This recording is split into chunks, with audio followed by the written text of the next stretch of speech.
Hi students, this is your professor Diane Pizzacreta. We are now heading into our next unit, which is going to be on sexual disorders. As usual, the first thing I always review are our module level learning objectives. By the end of this lecture, you should be able to understand the influence of culture and gender on sexual norms, summarize the sexual response cycle for men and women, and then we're going to be discussing the symptoms, causes, and treatments for sexual dysfunctions and paraphilic disorders. So these are the things that are going to help us to organize our lecture, and you need to be able to master by the end of the unit in order to be successful on the assessment.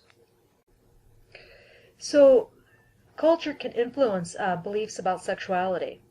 One of the biggest shifts that we had in our attitudes towards sex was the shift from the idea of sex for procreation to sex for pleasure.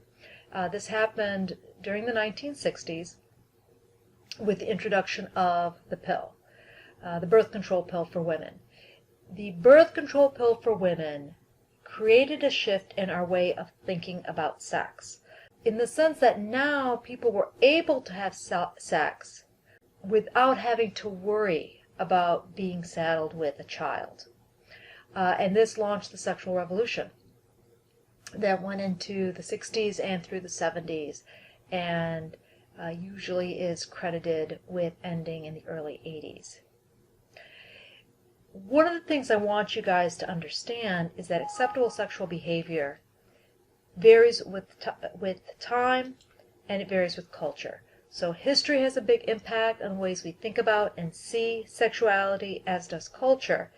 And by extension, the ways that we define sexual dysfunctions or sexual paraphilias, that's going to be impacted by our culture and also by our history, because that's going to influence what we see as both normal and abnormal behavior. So these are some of the selected sexual behaviors in the past year. This is a table that looks at some different behaviors that men and women, sexual behaviors that men and women have engaged in for the past 12 months. Things like oral sex, have you given, or have you received? Those are two different things. The number of sexual partners, the frequency of sexual intercourse, and also controlling for whether or not you are married. One of the other big factors that can impact sexuality is gender.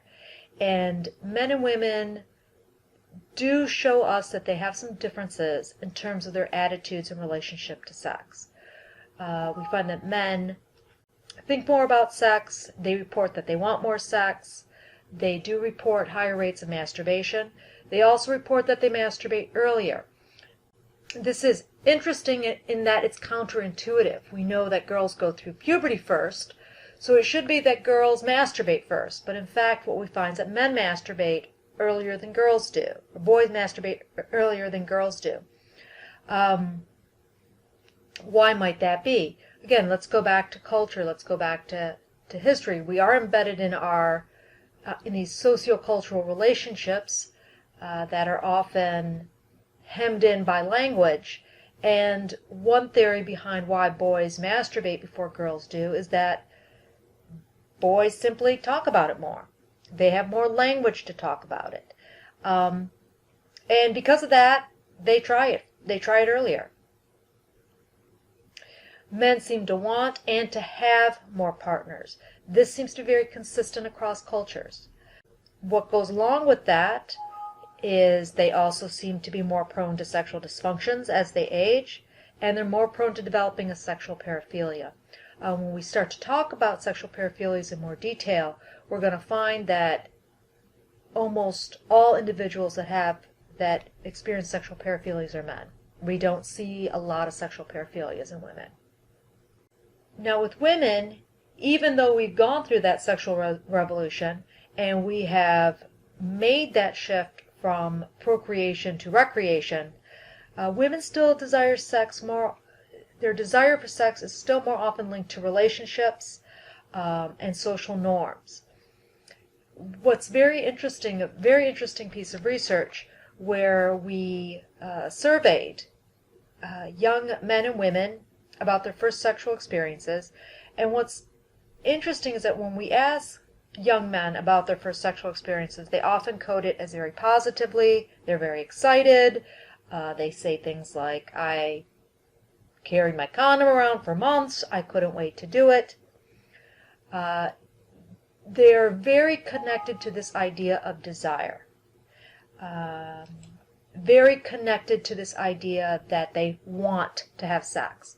When we ask young women about their first sexual experience, they usually say things like, it was an accident, it just sort of happened, I thought I loved him, I thought we had a serious relationship. And they usually contextualize that experience within a relationship and within an emotional resonance or feeling that they have for their partner. Women are also more concerned with appearance than men are, and this can interfere with their sexual satisfaction. They're more concerned about how their partner might perceive their appearance.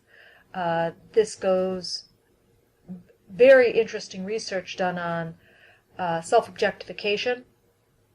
This is the work of Barb Fredrickson, looking at that women do internalize expectations, societal expectations about their appearance, and that they do evaluate themselves, and that it does impact them cognitively. It takes up cognitive time and space in their brains to think about their appearance.